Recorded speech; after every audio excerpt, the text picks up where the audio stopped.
playing with the retro vibes of a classic pushback. Try blending Love Perpetua into Cassius clay. Adding in Love Perpetua works really well when you want to add moisture into a product or slide it through longer lengths with more ease. Prep the hair with Salty Dog and blow dry by massaging the product in to bring out the texture.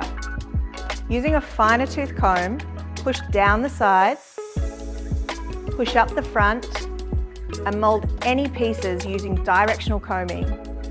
Blend Cassius and Love Perpetua in a ratio of 70-30.